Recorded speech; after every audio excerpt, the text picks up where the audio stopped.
Good morning. Welcome back to Rebecca's Aquarium. I saw a conversation on Facebook here about apparently Dr. Mike Brown, who is somebody who I don't care about, but obviously has impacted other people's lives. Has been exposed for predatory behavior, sexual indiscretions that most of us would recognize as being predatory in nature. And I haven't looked at the details. I don't know. I don't care. It's like, I don't know, looking at the weather report to see a particular cloud. It's another one and another one. But the conversation around this always kind of goes the same sort of way.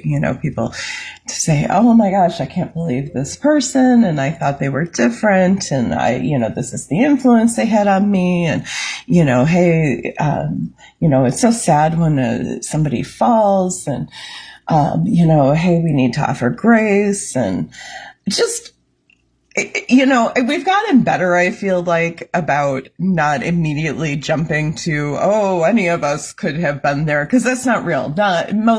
Not any of us prey on people. That's not actually normal behavior. That's actually very unusual, abnormal behavior.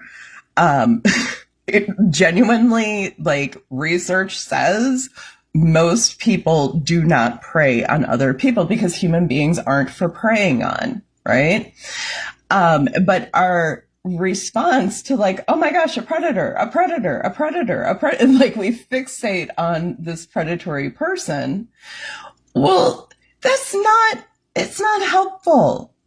And it's not a realistic response to the issue, because the issue isn't, oh my gosh, a predator. The issue is, oh my gosh, a victim. Hi. Oh my gosh, a victim. Oh my gosh, somebody who needs care. Oh my gosh, somebody who needs restoration. Oh my gosh, somebody who needs support. Oh my gosh, somebody who is being harmed. Oh my gosh, we are being deprived of what this person has to offer us. What can we do for them? That is the response that we should be having when somebody is exposed as predatory, rather than just being like a bunch of dumb sheep. There's a lion, there's a lion, there's a lion, there's a lion, there's a lion, Really, dumbass? I'm sorry. This topic gets me a little worked up. When my kids were little, my kids were generally fairly well behaved. They were a little rambunctious, but they were just who they were. But they generally weren't terrible to each other. They generally didn't hurt each other. But every once in a while, somebody would, get mad and they would lash out in some way. And I always had this thing where I jumped up. I completely ignored the child who had lashed out. If I needed to, I sent them away. And then I made a huge dramatic scene of helping the child who had been injured. They got ice. They got Band-Aids. They got Band-Aids in places they were never touched just because they like Band-Aids. They got can I get you a drink? Can I get you something? Would you like to be set up? That child, if you wanted to hurt your sibling, it was incredibly ineffective to lash out at them because they would simply be given care.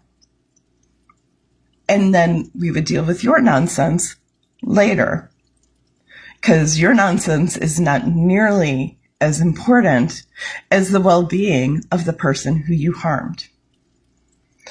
And I am really, really, really sick of seeing conversations about people who have been exposed for predatory behavior that focus on the predator. Because here's the thing with predators. What they really want is domination. They want to be in the dominant position at all times. It is the thing that matters to them most. When you respond to the exposure of a predator by fixating on them, you are keeping them in the dominant position over their victim. It is not helpful.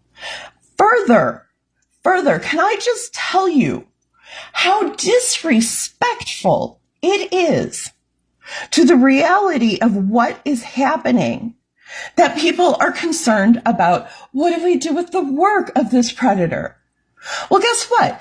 We have that person's work and not their victim's work because of that predator. Who gives a crap about their work? Do you know how much they have deprived the world of? Why is this a discussion? What value is there to be found in the work of somebody predatory that cannot be found much better in many other places? It's inexcusable. I'm tired of it. I'm tired of watching it. I'm tired of these discussions. And guess what, everyone? It's not going to stop. We have, wherever you have a system gives you access to resources. It gives you access to control, and it gives you access to privacy, to being able to hide. Who does that attract? That attracts predatory people, right? Why is everything broken? Because our systems attract predatory people, and our handling of predatory people and predators is completely backwards. And I apologize if this is going on here, but there was one other point I really wanted to make. And that is, when you are looking at somebody who's engaged in predatory behavior, that is not just somebody who is sinning. Okay? The Hebrew and the Greek words for sin in scripture are archery terms. They mean to miss.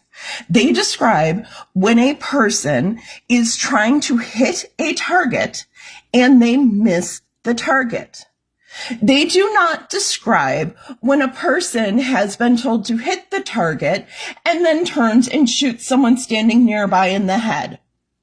These are two different issues.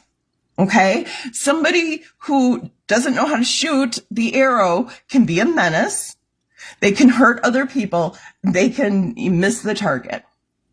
But they will want to be corrected. They will want to not be missing the target.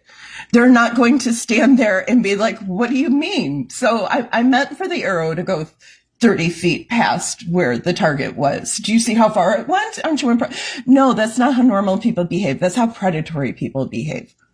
Okay? If somebody is deliberately harming other people, that is not simply sin. That is predatory behavior. And it's not acceptable. It's not the thing that we look at and say, oh, we offer grace. No. Jesus said if you were harming a little one, that you should get a millstone necklace and take a long walk off a short pier into deep waters. This is not for us to concern ourselves with. What happens to people who behave this way? That's between them and God. What we need to be concerned about are the victims who are going to be missing. They're going to be missing the target.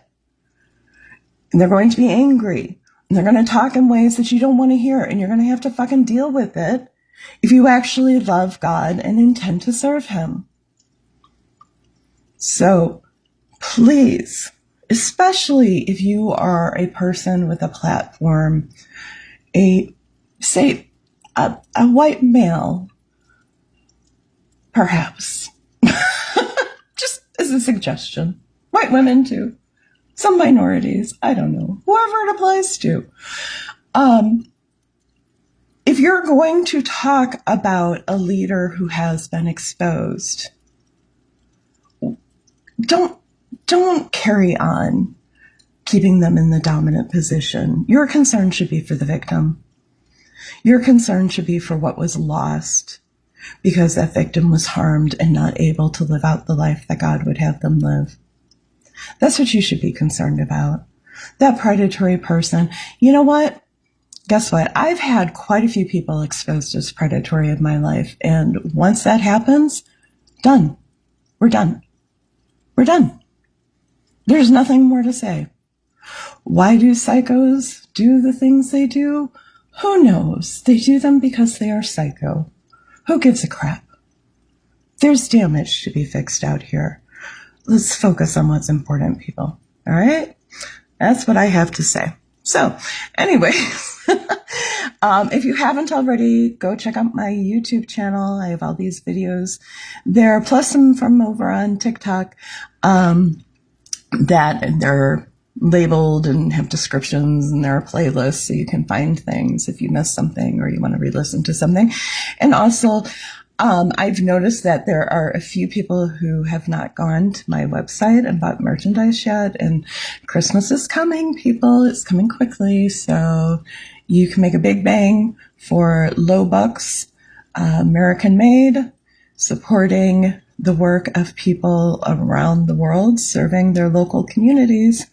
And my friend Raju still needs $80 for blankets for widows in India. If you happen to have been entrusted with said funds, head on over to my website, theupsidedownworld.com. There is a support page with instructions on how you can make that donation.